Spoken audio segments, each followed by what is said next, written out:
Hold on.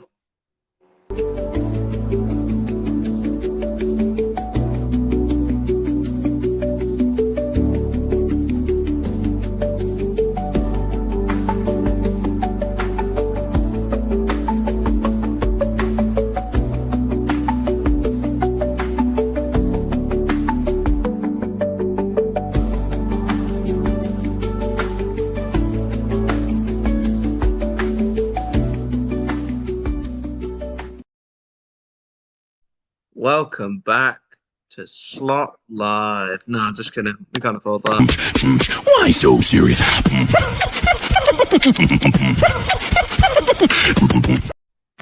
Welcome back, everyone. Welcome back. It's Spooky Sunday with Spooky Flippy and Spooky Clock.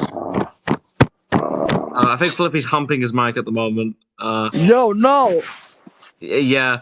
Welcome back to Spooky Sunday. Where we're gonna watch Welcome back. spooky videos with spooky people.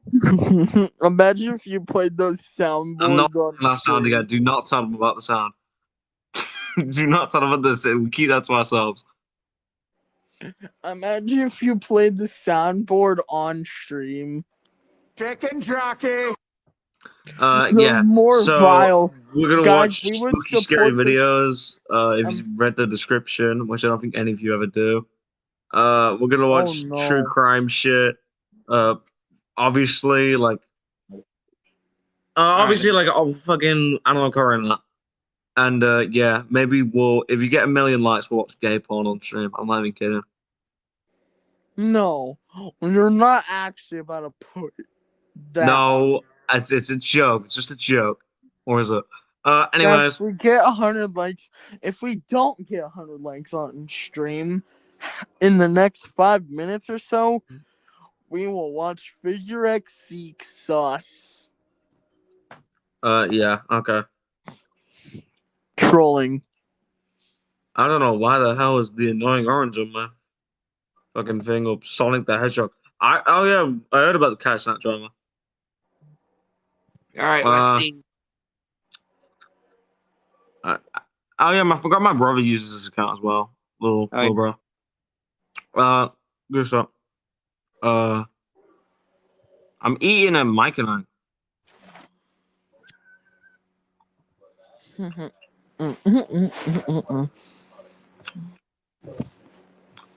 Hello, it's me.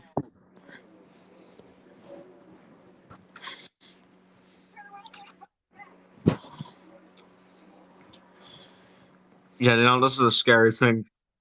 Yeah, yeah, this is scary.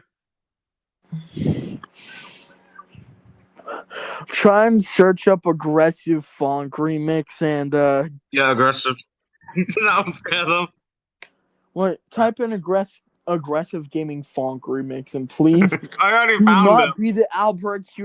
I can't pronounce it. Fuck. Anyways, please don't be the one that actually plays the most aggressive remix in all of history. I'm gonna kill myself.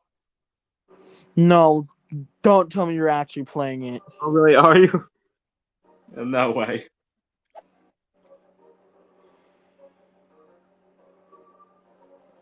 No. I'm not playing it. This is the scariest thing ever. Oh no.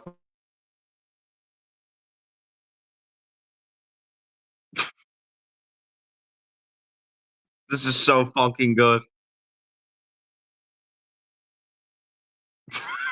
What the fuck?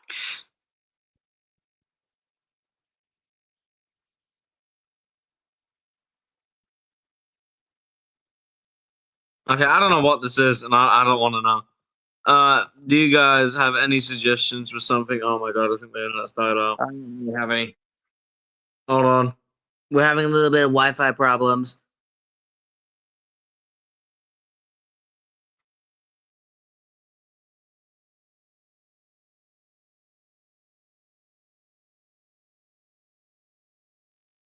There we go. I think I'm back.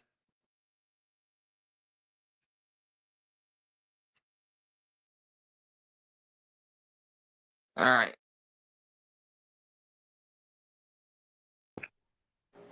I'm being There we go. serious. Okay. Oh wow, Flippy My is internet in died. chat. Anyways, time to watch some horror. I mean, it depends what you guys want to watch. Hold on. Don't you dare look at my comment. I'm not gonna. I'm scared. Do not play Albuquerque aggressive funk. I don't want to play that. I'm scared. Now that my Wi-Fi's decided to play Don't you today. like funk? No. No, you're actually no. Wait, what the? You actually played it. No.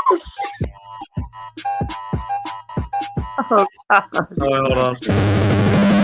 Box under the stairs in the corner of the basement of the house half a block down the street from Jerry's. This is so shop. funking good. You know the place. Well, anyway, back then life was going swell and every. Flippy's gone. Flippy, I'm sorry, Boogs.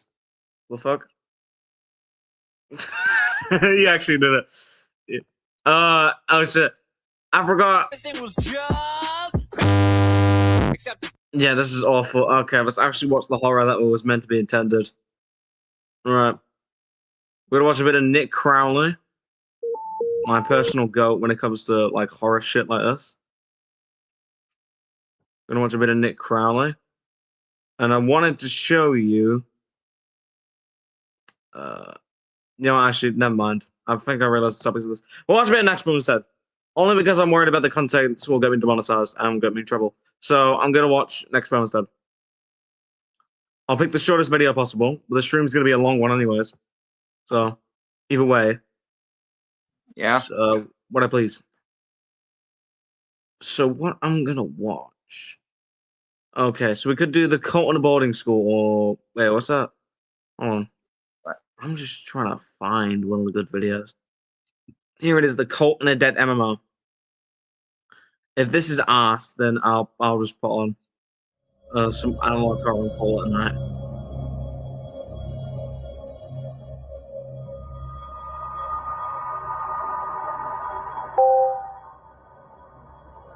Okay.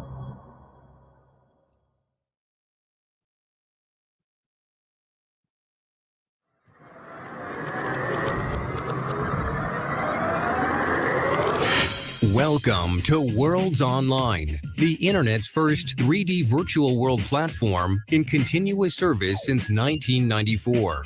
In one shared virtual space, online users can shop, watch movies, listen to music, play games, and collaborate with each That's other. so big. Today's web user is looking for an intimate connection with friends, with celebrities, and with trending brands that reflect their values and lifestyle in both the real world and the virtual.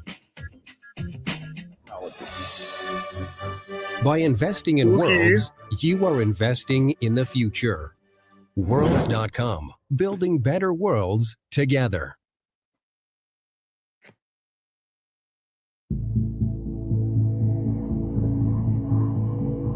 Throughout the mid-2010s, an urban legend would surface about a mysterious MMO by the name of Worlds.com. Having been launched to the public in the mid-1990s, the game was believed by many to be dead, discontinued, and lost to the inevitable void of internet history. Unbeknownst to most, this couldn't have been further from the truth, as Worlds.com was very much still running. But there was a catch. Venturing into the game today presents you with a barren wasteland of nothingness, a relic that was once bustling with life, and a deserted memory that's clinging to life supports. The game, expectedly, is completely empty. Mostly. You see, rumor had it that Worlds.com was hiding something, a shrouded purpose that's been kept from the public. Rumors involving in-game cults, doxing, graphic imagery, and virtual stalking had led curious minds to hesitantly venture into Worlds themselves in hopes of finding out if these allegations were true. Let's throw it back. This is the story of Worlds.com.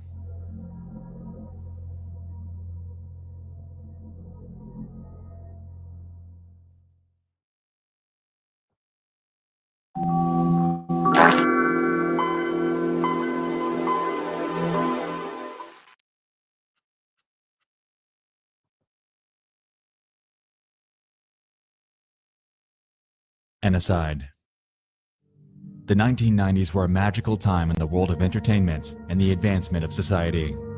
Being what I can only describe as the calm before the imminent mid-2000s technological storm, we were living in an era that brought us some unforgettable treasures in the realms of video gaming, movies, and television. In the gaming world, for instance, new and unforgettable IPs such as Mario Kart, Banjo-Kazooie, Fallout, Resident Evil, and Silent Hill were born. And with these came game consoles that have stood the test of time and bringing us unforgettable experiences such as the Super Nintendo, PlayStation 1, and the Dreamcast.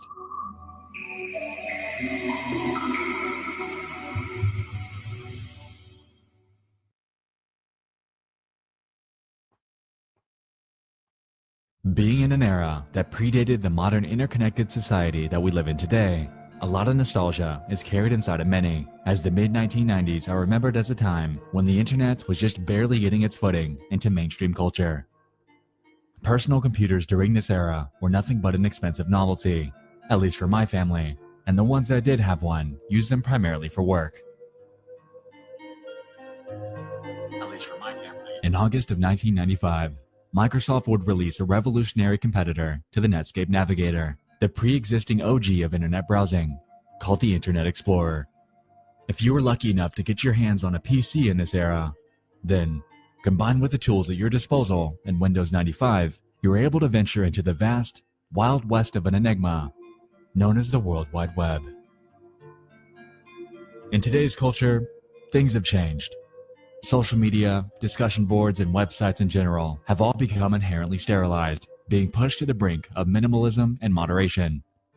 This isn't necessarily a bad thing, but a lot of the magic and charm that existed in the wacky and terribly designed UIs of the past are largely gone, replaced by logos containing simple shapes, any shred of creative color being replaced by white, Microsoft, and all-encompassing oversimplification of pretty much everything.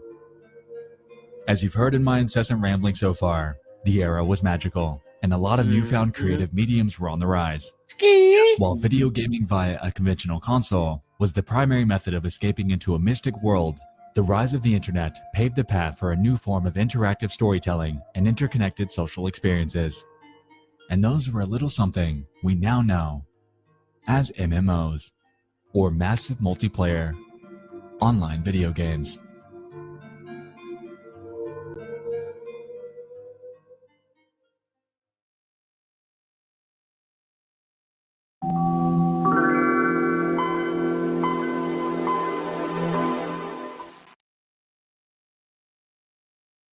Worlds.com. Worlds.com. Of the many websites that were I available to rule early the adopters of the world. internet, one would be launched in April of 1995 by the name of Worlds.com. The website was created by a company simply named Worlds Inc. and housed a public 3D chat room that players could enter and explore to their heart's content.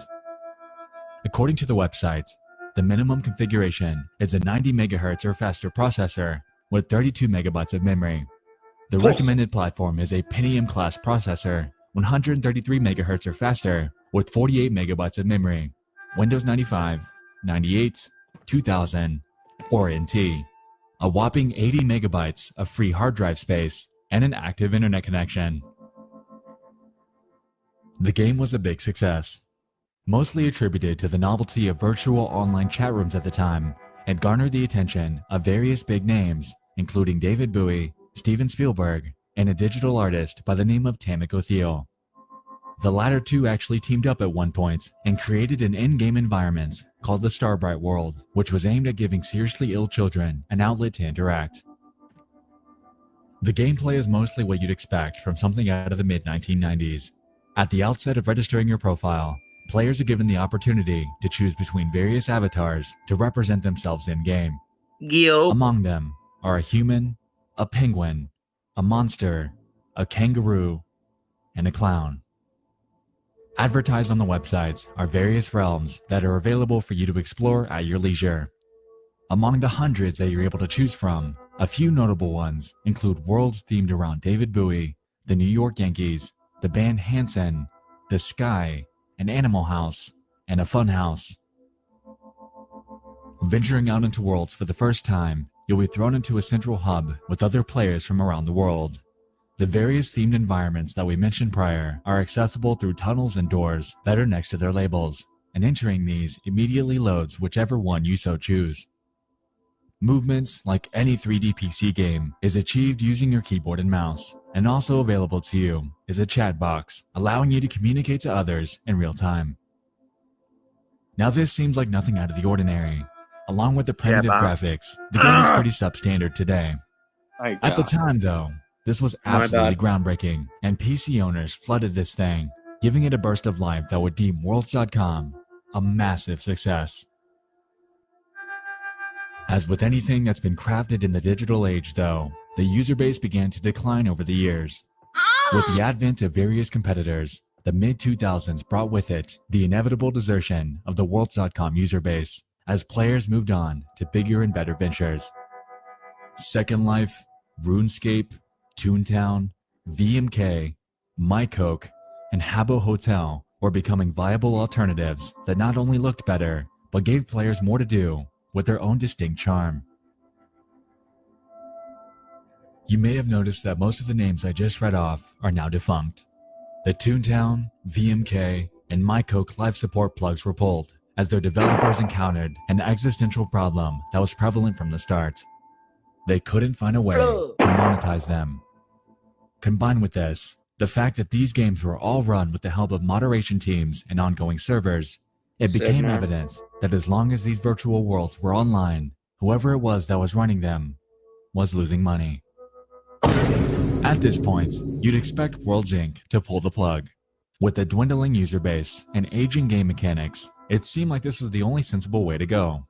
Either cut your losses or release something new and optimized for the next generation of online gaming. But they didn't. As a matter of fact, Worlds.com is still downloadable and accessible to this day, and stands as an uncanny and deserted relic of the past. Rumor has it that the game's creator, Tom Kidron, is simply fronting the server costs himself and running it out of his own home. But that begs the question, why on earth would an individual be fronting the costs to keep a dead video game alive? What part of this abandoned online landscape is so pivotal that it's still in existence over 20 years later?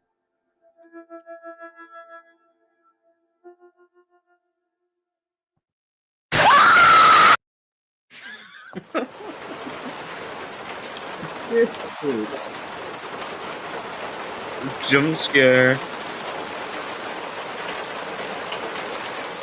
In the short span of time that I've been here, it suddenly dawned on me that I'm visibly the new guy. Everyone here seems to know it. I'm not a regular. Hope you're comfortable. Down the rabbit hole we go.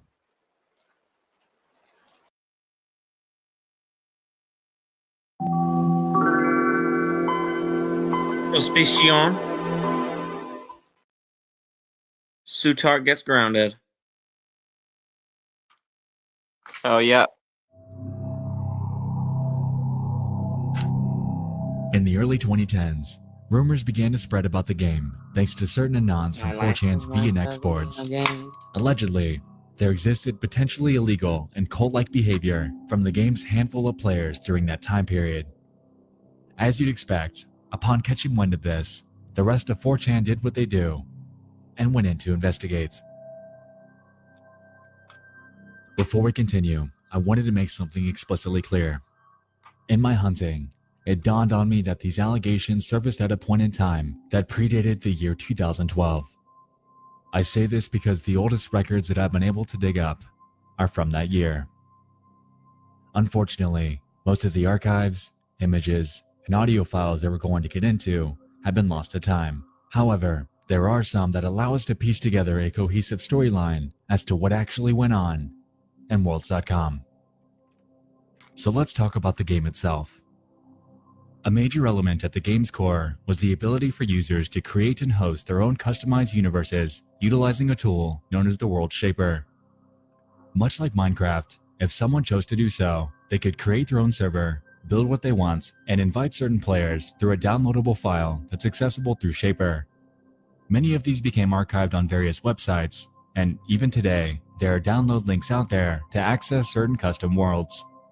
Oh, dang. Effectively, the possibilities were endless, and harnessing the creative freedom that they were given, players were able to create some admittedly impressive worlds. Now that it's died down, though, things have become a bit darker. A bit more controversial, so to speak. While there are groups of people that are or might be strange in their own right, there are two that have starkly stood out to me as the most mysterious. Two users, a Gimbly and a Nexialist. Interestingly, both have crossed paths in the game. However, their stories couldn't be further apart. Contrary to Nexialist, the stories surrounding Gimbly seemed a bit more grounded in reality. Who's Jimmy? But we'll get to him shortly. Oh, never mind. Oh, well.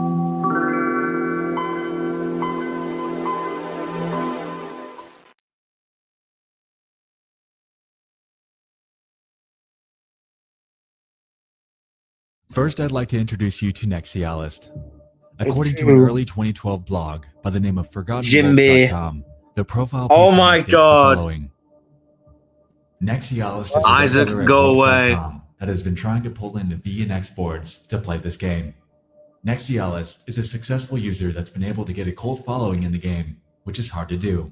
Who's He the freak? constantly reaches out to dedicated Don't players ask. to join him, Don't- as he seems don't to be ask. called the key bearer, and gives some players Get the tours fuck around out the of game here, Isaac, without before I cheating. execute you. This isn't even close to Don't covering even ask why I entirely do who this. I guy do is this out of rumored to boredom. be, so allow me to pick up where they left off. This is what happens when you don't play Uno According to with me, 4chan Isaac. and various I message was wondering whether boards, there's one person. Nexialist is abstruse, a shred of indecipherable mystery that's lurked Worlds.com This is what happens when you don't play for Uno what with me, some bro. believe to be as You long as do the this. early 2000s. Encountering him You in never the play game Uno happens with me, at man. random, Pick and it's up- been rumored that you play don't Uno actually now. find him. He finds you.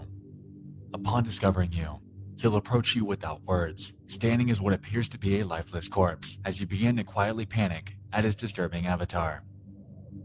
After the initial No shock one else dies wants so down, much as- you're told to follow him, and as a result, Hey, you embark on a little journey son. of hellish customized corridors that bear satanic symbolism and graphic imagery. After your tour, Nexialist will begin sending you disturbing audio files that I wasn't able to find archives for. But if we go by descriptions from 4chaners, it's safe to assume that these sound like the distorted deaths of dying animals. Oh, God. Once you're scared to your wits' end and you leave the game, he already knows that you're going to go to 4chan to talk about it, because that's what he wants you to do. Spread the word, get people talking, and the next sucker that grows a sliver of curiosity and decides to check it out is his next victim. Your face is scary. Unfortunately, this all reads like an urban legend. People have been able to capture screenshots and video of Nexialist over the years, but not much, aside from very few outliers, have been found that outlines what I'm describing. Because of that, I'd like to put a pin in this arcane figure and circle back on him later, because there's an even deeper rabbit hole that I'd like to bring you into. Gimbly's a different story.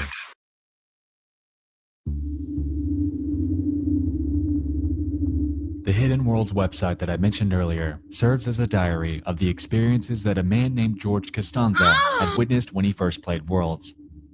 According to his blog, he found a bizarre network that this Gimbly guy I don't seems to be care running, if I'm rude and the with entries on body. his website outline a considerable amount of information that I'd like to Why dive don't you into join the link, and unpack. you little pussy? The very first post on the website was made on January 5th, 2012. It reads as follows. Well, I started playing this game called Worlds.com. Seemed innocent, but according to V, it has some fucked up things from the past. Everything's forgotten here, and in a group we explored the game. In the coming days, we'll share our stories and pictures here. Further on that day, another post was made outlining Gimbly's supposed network and Yeah, its inner I'll send good workings. looks to Jimbler. The game started as innocent. We had gags while we explored the worlds, skeletons popping out, and finding Pegasus. Things a person could expect from playing Roblox or other games where your creations are welcome. But things turned bizarre. Our friend Grad, as we called him, was showing us these rooms that I mentioned, and eventually we ended up in a lobby filled with brown doors with text on them. These doors had the creator's Shit name and door. a description of the level or world. This guy, Bilbo99, had messed up levels with Easter eggs everywhere, and we praised him for his creepiness. And then I noticed at the right corner of my window said erotic in Gimbly. This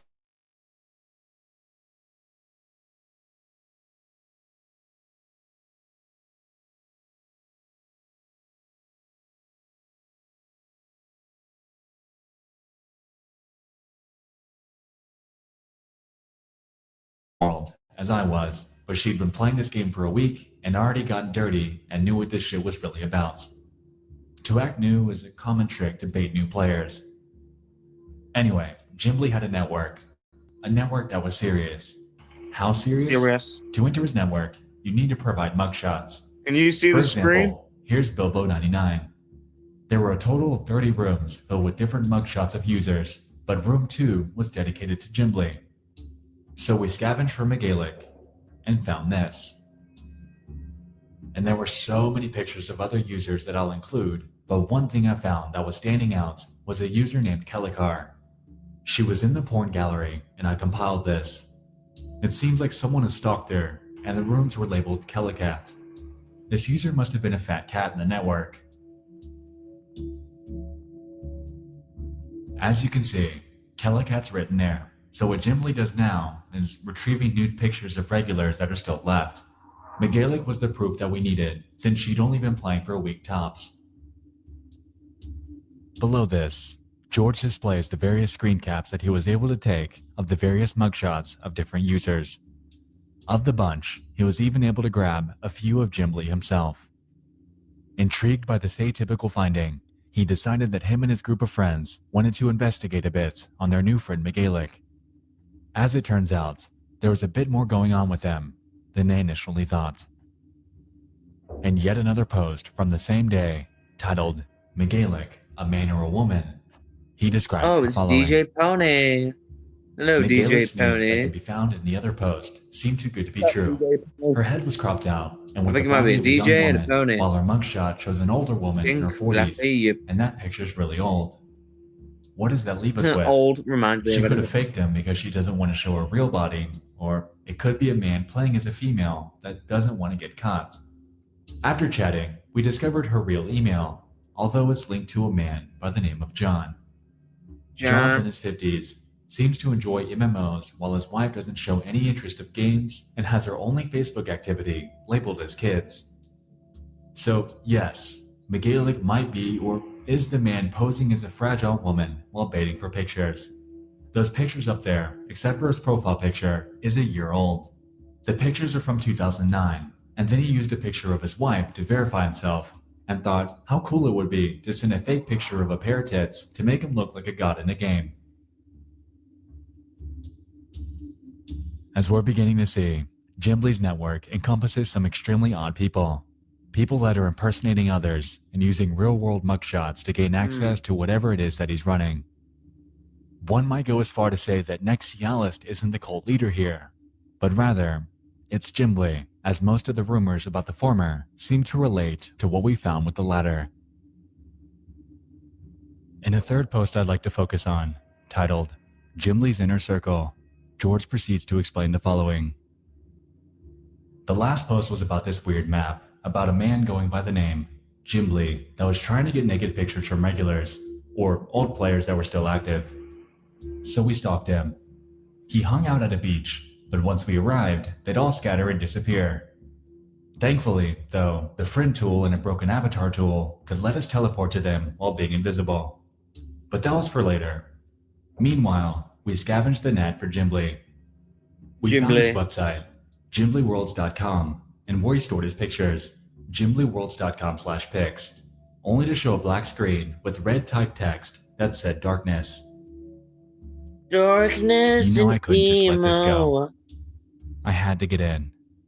I had to find out if this was real. I emailed Gimbly and began my hunt. Under the guise of a Jeremy Erickson, I start a message and write the following. Good evening, Gimbly. I've recently started playing Worlds and was interested in joining your in-game network to congregate with yourself and other players. Upon consulting with a few anons from X, I was told to reach out. I've downloaded a few worlds from your website and am currently trying to get them working. Just let me know what I need to do when I'm in. Thanks, Jeremy.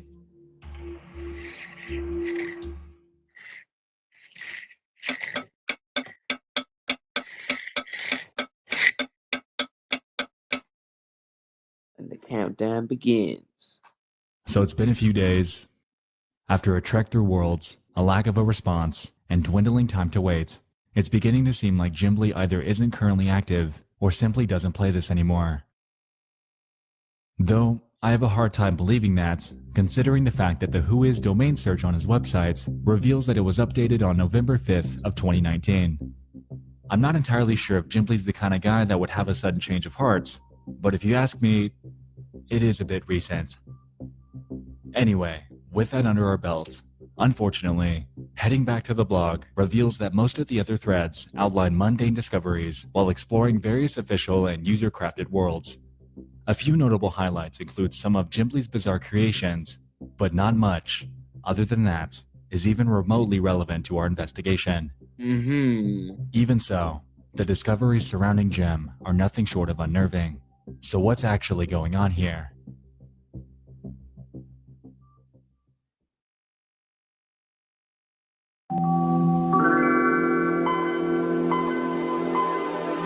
No, I'll put on subtitles.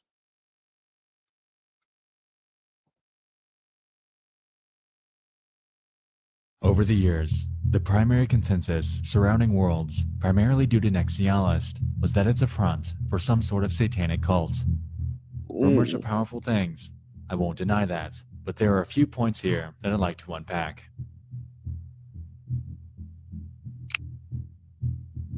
Contrary to Nexialist, Gimbly surprisingly hasn't generated much buzz online.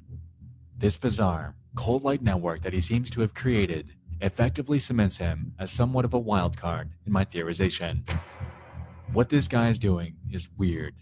From the mugshots to the vast database of supposed network members to his secret repository of graphic imagery, it seems like he is the one actually running the rumored cult. While it doesn't deal with Satanism and death like the urban legends claimed, this guy is, whether he knows it or not, effectively catalyzing a situation in which people run the risk of being doxxed. It took George not even one full day to piece together the real identity of the wife and man behind the McGaelic mugshots, and it's unclear how many other selfies that he has stashed away in the world that he's, according to the blog, been building since 2005. To be frank, aside from the lack of a response, I wasn't able to find much else surrounding this guy, and it's safe to assume that there are others like him. A game that's largely abandoned, aside from a few key players, is surely something that would catch the eye of somebody trying to run some sort of network under the radar. With that being said, I encourage you to make your own conclusions about him. With the evidence at hand, it does appear that at one point in time, there was something going on behind the scenes. Whether or not it still is, or if the mysterious Gimbly is still active, remains to be seen. While I haven't been able to track him down, maybe you can. But keep in mind that if you're so curious as to venture in on your own, your potential discoveries may be nefarious. But remember, we're talking about Gimbly's custom worlds. Stay in the official game, and it's safe to assume that you'll be alright. But that brings us to another point of discussion. Nexialist. You might recall that I mentioned the fact that users are able to create their own worlds. This was actually a pivotal mechanic in the game and gave players an extra layer of interactivity. In a sense, I could see the developers feeling as if they're future-proofing their game, as it allows creative freedom that was unheard of before the point of its release. With this in mind, we have to remember that most of his so-called cult activity was happening in these aforementioned user worlds. Regardless of his eerie demeanor, Nexialist was eager to give newcomers a tour of many of these. As it turns out though, he's apparently come off as quite ordinary to many players. In one post on Reddit by a user named Goomilord, they claim that they even encountered Nex and that he's merely a normal guy. Apparently, he switched his avatar to Sanic at one point and began spamming the words, there is no cult on worlds.com in the chat. Take it for what you will, but I believe it. So let's think about this logically. Worlds is, at its core, creepy in and of itself. The barren environments, combined with the uncanny primitive textures, naturally gives any unsuspecting players a sense of uneasiness, especially if you've caught wind of the various allegations surrounding Nex's mysterious character. To me, I believe that he's playing along, leading players to the belief that he's some sort of cult mastermind as a long-running joke. The worlds he frequents are creepy on purpose, and, in my opinion, he was capitalizing on it for a bit of fun. His avatar is nightmarish, he comes off strangely when he wants to, and he executes this with a group of willing friends. The same friends that we see in the so-called cult screenshots that were captured in-game. A weird hobby, but to each their own. I'm not judging. We listen Now, and we with don't all of that out judge. of the way, there's still one glaring question that remains. Why does World still exist? Nearly 25 years later.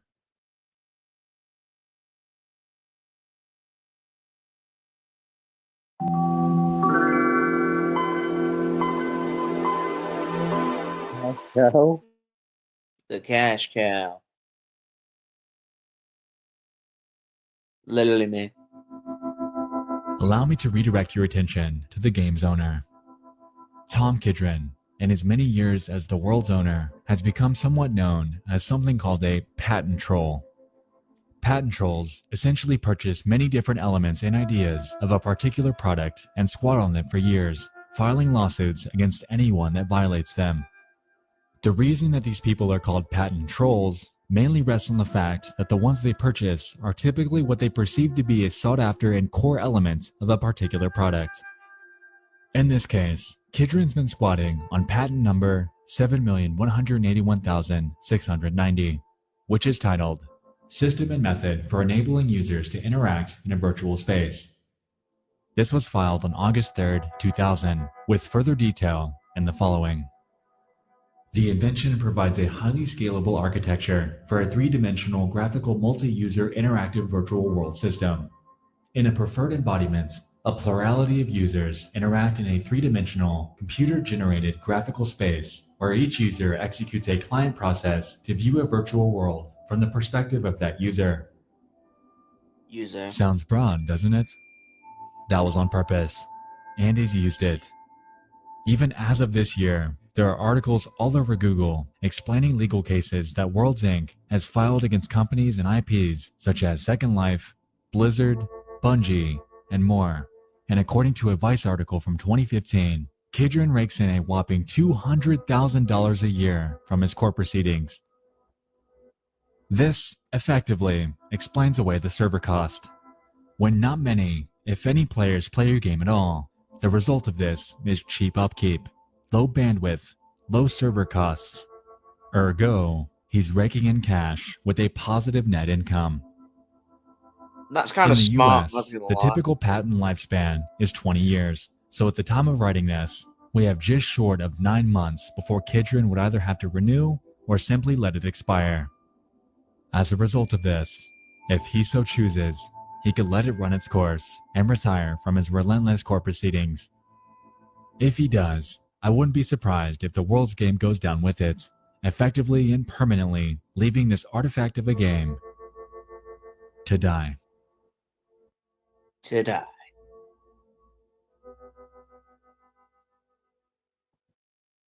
I wonder what the hoo-ha? So, all in all, Person took what's as it riding turns out, headphones. Jimbly is the real enigma here. Whatever, The custom man. worlds that he, and potentially others, have created are an indisputable testament to the underbelly of this archaic MMO. Today, it's unclear whether he's still active in the game or not. Even so, the inner mechanisms of this fabled network are something that perplexes me, as I see no end goal other than to hoard a repository of images for his own enjoyment. Why he chose Worlds.com to do it is and will forever remain beyond me. It will forever remain a Regardless, mystery. Worlds whether still online by nefarious reasons or not, stands as somewhat of a time capsule to the primitive era of social gaming.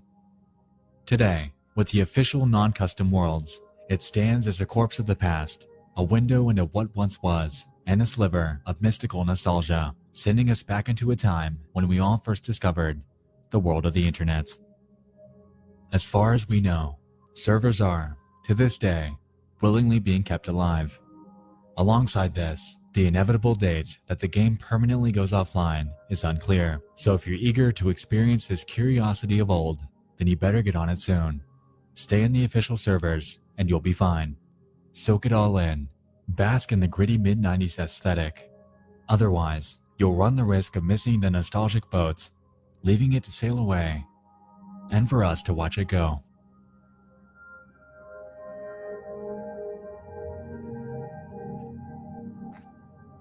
Thanks so much for watching. I'll see you in the next one. I love you all, and good night. Thank you, Daddy Nexpo. Well, that was pretty successful. Yep. Pretty spoopy. Any other suggestions for scary shit? No, I don't have any really. I mean, to be fair, I'll just invite you on there and not tell you what we're doing, so.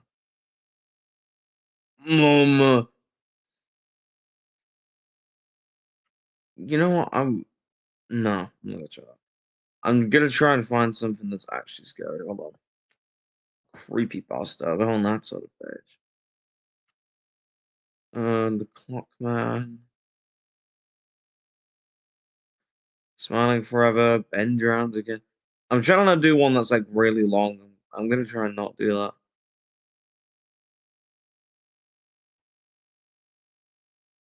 Because after I'll do one more. Then I'll end it. Godzilla NES, the most disturbing creepypasta. What is a good one? What is a good one? I'm trying to find something that's sick. Hold on. I gotta search for this shit. Hold on, I know a perfect guy.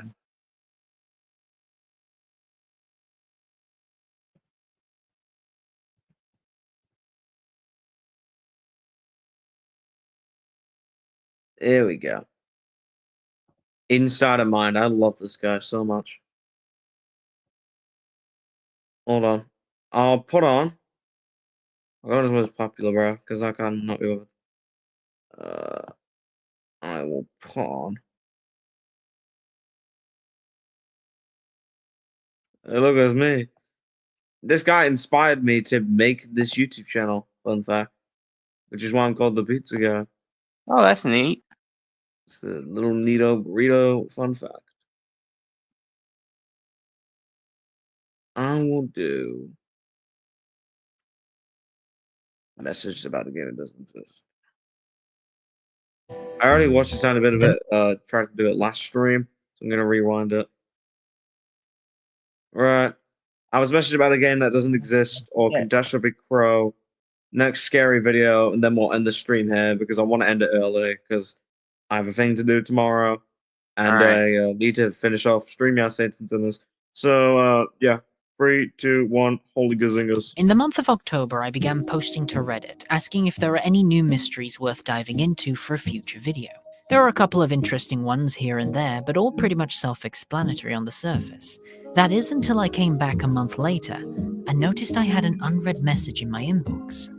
Opening revealed a user claiming to have played a game that doesn't exist.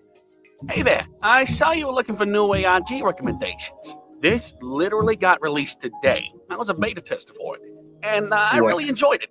I'm not going to say anything else about it. And just like that, a new rabbit hole was emerging. Dun, dun, dun, dun, dun. I love big hot boy league.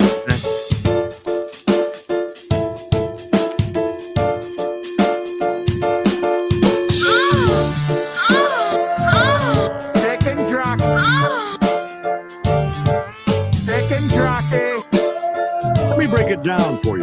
I am omning it. I am omning it so good. Oh, that's what I'm talking about. Unique good, Mark. Good. Oh, yes. For Bill Fly.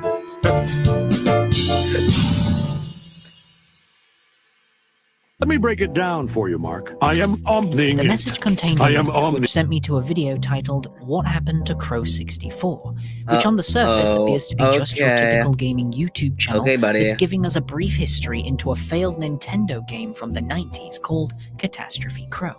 The N64 era. An innocent time. The 3D platformer was king, and out of the dozens of so-called Mario clones, my 3 favorites still hold up. But what if I told you there was one more forgotten game on that list? A game that never had a chance to enter our childhoods. A game that fell into more than just development hell. And a game that cost its troubled creator everything. If you were to watch this video without any context on who Adam Butcher is, you'd most likely see this as nothing more than a video game lost throughout the ages with a strange production history. But of course, that's not the case. Adam Butcher is not a gaming channel like he's presented himself here. He's a filmmaker that's posted many of his works here on YouTube, including one of my personal favorites to have ever appeared on this site, simply titled Internet Story. This is a true story about the internet. Please, don't go. It's also the story of a treasure map and a murder. With that knowledge in mind, I knew immediately that we were in for something special. Our story continues with Adam giving us a brief history into the development of Catastrophe Crow and its creator, Manfred Lorenz, a notorious perfectionist and founder of a company known as Opus Interactive. He based the game off of one of his daughter's drawings, but what caught a lot of people's attention was the strange wording used throughout its marketing campaign. The team promised fearless exploration of unfamiliar worlds and something groundbreaking called an eternal revival system. Probably just a bad translation. An eternal revival system. No one is exactly sure what that means, and Adam simply chalks it off to a bad translation. But then something went wrong. The release date got pushed back a few months, then a few months again, until it started getting worryingly vague. Rumours began to circulate that something had happened to their lead designer. Manfred Lorenz was seemingly taking more and more control, with programmers left in the dark, and artists making hundreds of strange assets without knowing what they were for. Soon, a series of forum posts appeared from disgruntled anonymous staff. One suggested that Lorenz's home life had completely broken down, saying that he hadn't seen his family in months, while a tester claimed that he had found something in the game, something that Manfred had unintentionally created. In a post from February 2001, over a year beyond their original release date, one staff member said he approached Manfred directly, pleading with him to think of the player and let them release the game, to which Manfred replied, "The player is gone." The mystery grew even further after Manfred fired all his staff and decided to work on the game in complete isolation before disappearing. But when they arrived at Opus, Manfred, for probably the first time in years, was not there. All the development hardware and backups had disappeared. Manfred wasn't at home either, and they learned that his wife had left the country over 6 months ago. The only clue left was that his car and the sailing boat normally hitched to it were gone. 2 days later, and Manfred's boat was found floating a few miles off the coast of Cuxhaven. There was no sign of him or the stolen equipment, only a neat pile of clothes and a note. Addressed to his wife, the note makes no mention of the game or his debts, only that he had finally gone home. If we translate the note to English, we get, "Marta, you were always in the right, and remain it till the last day.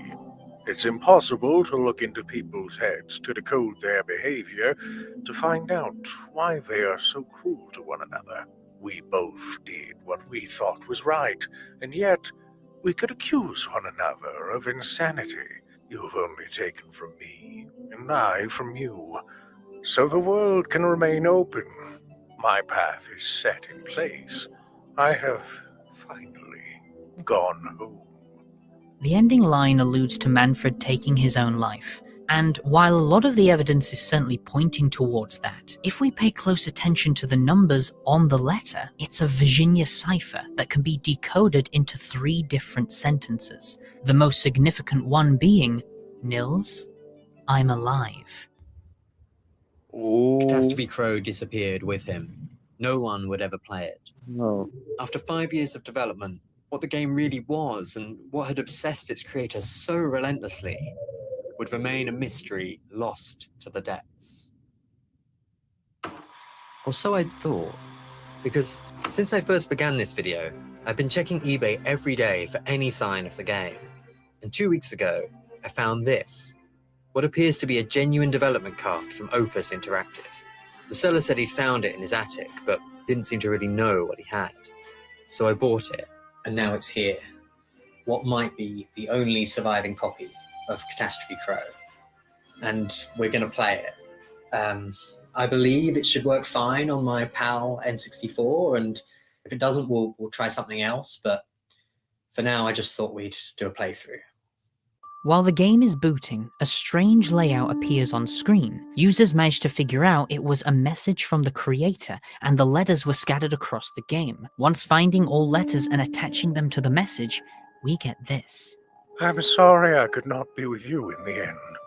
I was too afraid. I ran, and now I'm in hell. One I made myself. I dreamed of you playing this one day, but you never will. Please forgive me, my little crow. Please forgive me, both of you. Dad, this is only for your little brother now.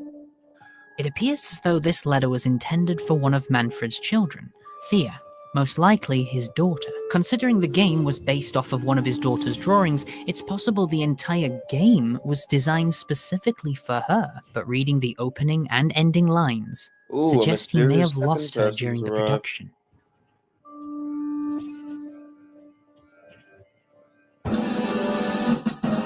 Mario.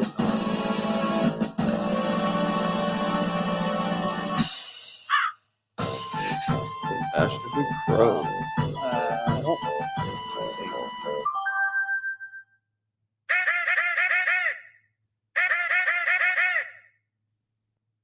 Oh, damn. Bro's going for the Great Depression. She seems to be working. The problem is on. Yeah, it's got the cool triple jump that's in the demo. All right, let's Fly around. see what's in here. Following the gameplay of the video, it seems to be centered around a young crow going to their father's work and looking for him, since he hasn't been home for days. It's kind of Mario-style camera controls.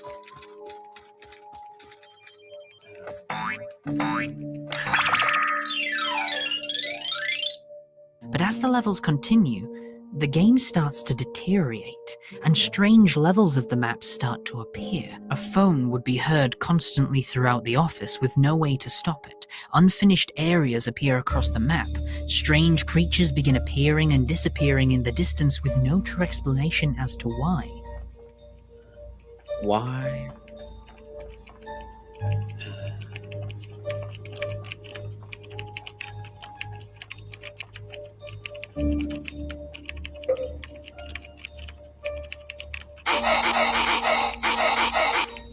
Something's wrong with this game. You think?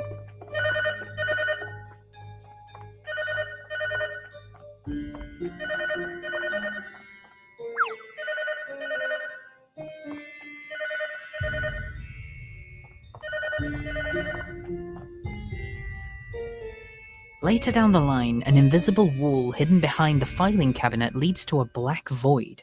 But if we continue walking, we find a boat and another crow jumping off with computer equipment in their arms, potentially referencing the alleged suicide the creator had done out at sea. It said in the video that Manfred stole equipment from the company and it was never found. In this game, it seems as though the equipment went to the bottom of the ocean along with him. My life is like a video game.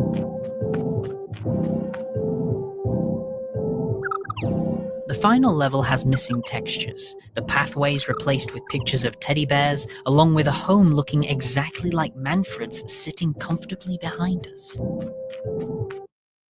My brother got By close. entering the home, our character changes into an older crow with spectacles on his beak and aging feathers on his wings. It seems we can explore the home, but the final piece of footage we get is when we enter the child's bedroom.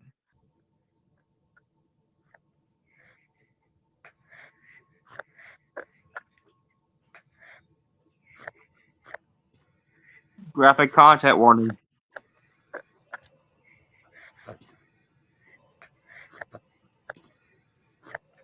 It switches to a cutscene and the camera slowly pans to a decapitated crow on life support.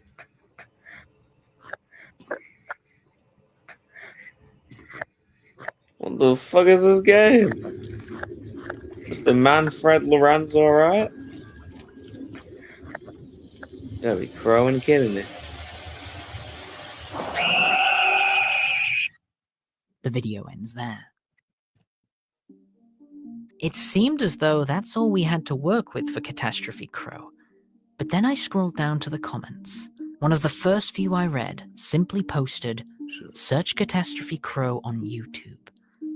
And lo and behold, multiple accounts can be found with gameplay footage of Catastrophe Crow uploaded months before this video even appeared on Adam's channel.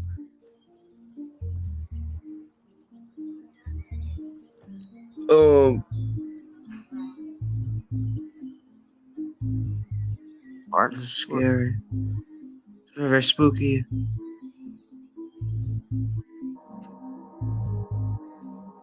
These have just been sitting here, waiting for someone to find them. All videos seem to feature new pieces of information hidden behind codes, and strange maps that we hadn't seen in the original video. There are currently two types of codes being used throughout the game, the Virginia cipher, which we already spoke about, and another that the fanbase has called Crow language. Throughout the Let's Plays, there have been some garbled-looking text appearing on screen. People quickly figured out this was Crow language by the video Catastrophe Crow N64 playthrough. At the very beginning, we see the pause menu in English, but a few moments later it appears again, revealing nothing but gibberish. By looking at the two screenshots side by side, players were able to decipher what each of these letters stood for in Crow language and could decode future messages within the game. But that's not all we had throughout this rabbit hole. Ultra64 Forever uploaded a video titled End Credits Soundtrack 1995, which is the ending credits for a game Manfred Lorenz worked on before Catastrophe Crow. The ocean.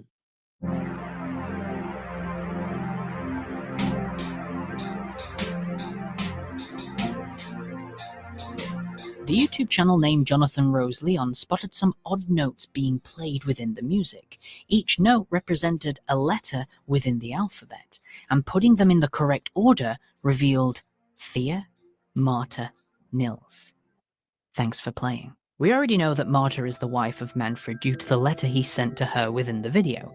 We also know that Thea was probably his daughter according to the letter at the beginning of the game. That means that Nils must be the younger brother, Manfred's son. Once these videos were discovered, a community began to form. They have now compiled a Google Doc that is currently consisting over 78 pages analyzing this entire series, explaining the codes, characters, pointing out details missed from all videos. One of the most intriguing things from this whole game so far is that some of the YouTube channels that uploaded gameplay have an email address found in the About section. Trying to respond to each one would yield no results because they don't exist, but the starting letters on each email can be rearranged into a specific order, and when putting them together correctly, reveal an active email address. Sending a message would spark a response from someone who goes by the name ML, coincidentally, the same initials as the creator of the game. My dearest boy, after all these years, I have much to say. Your birthday is not far from now. I hope we can meet the day after, in the place we holidayed every year. I will be there. It appears this man is looking for Nils, Manfred's son. Of course, the community wanted more information from this email, so many attempted to impersonate Nils and hoped that Manfred would give us more insight into what exactly was happening. But it appears he cottoned on pretty quickly. I'm sorry. I want to take a leap of faith, but the chasm grows ever wider. There are too many prying eyes. I need proof you are who you say you are. You would not have forgotten your birth date. M. After failing to convince him we were his son, other players tried to interact with him as different people to see if they could gather more information. Some tried responding to him as his wife, Marta, another as an employee who worked on the game with him, and another as a fan of Catastrophe Crow, known as Fred. Hey, I heard you're the creator of Catastrophe Crow Five 64. Nights at I'm playing it on Freddy's. my channel and having a blast. Hey, mind if I ask a few questions? The game's acting a little strange. Fred, whatever I create, I can no longer control. A cryptic response, but this actually gives context to another email sent by Manfred when someone was impersonating as one of the channels on YouTube. Hello, I'm N64 Long Lost Lore. I've been recently playing one of your games, Catastrophe Crow, on my channel, and it's been pretty fun. It reminds me of numerous other platformers, yet it's bigger and better than them. And Lore, another creation running by itself. It seems that Manfred is admitting that he created the YouTube channels that uploaded the gameplay for Catastrophe Crow, and is now seemingly unfazed that one of his creations is speaking back to him through an email. Someone was recently selling a development of Catastrophe Crow on the site ebay.com 2 weeks ago. For details, it had a label with numerous dates on it on the bottom, and it had Crow written in Sharpie on the top. I was about to buy it, but someone bought it before me, right after I discovered the eBay page, to be exact. But here's a screenshot I took before they bought it. Would you happen to know information about who bought it or the seller? Really, just any information you happen to know about the cartridge sold on eBay. If so, please share the information with me. Thanks. So he never received it. It is all so long ago now. Long lost. It seems as though this game cartridge was specifically designed for someone, most likely his son. But for whatever reason, it ended up in someone's attic and was bought by Adam in the original video. So what exactly is going on here? Well, it's hard to say 100% as it is a very new rabbit hole we're diving into, so there will be more information to come in future, I'm sure. But my personal thoughts is that Manfred Lorenz began making Catastrophe Crow for his daughter, since it was designed off of one of her drawings, but she tragically died before he got to finish the game, causing Manfred to say this quote, "The player is gone." This caused the production to take a dark turn. Manfred began forcing his designers to create strange assets without information on what they were for, and in doing so, he mistakenly created something within the game that he didn't want. What exactly that was is unclear, but it could have something to do with what they were advertising at the beginning of Adam's video. The team promised fearless exploration of unfamiliar worlds and something groundbreaking called an eternal revival system. Probably just a bad translation. An eternal revival system. Was Manfred trying to bring his daughter back by creating some kind of reviving system within the game? But by doing so, he made something else on accident? This also leads into the mysterious death of Manfred. A lot of evidence was pointing towards him committing suicide, but yet he seems alive and well according to the emails.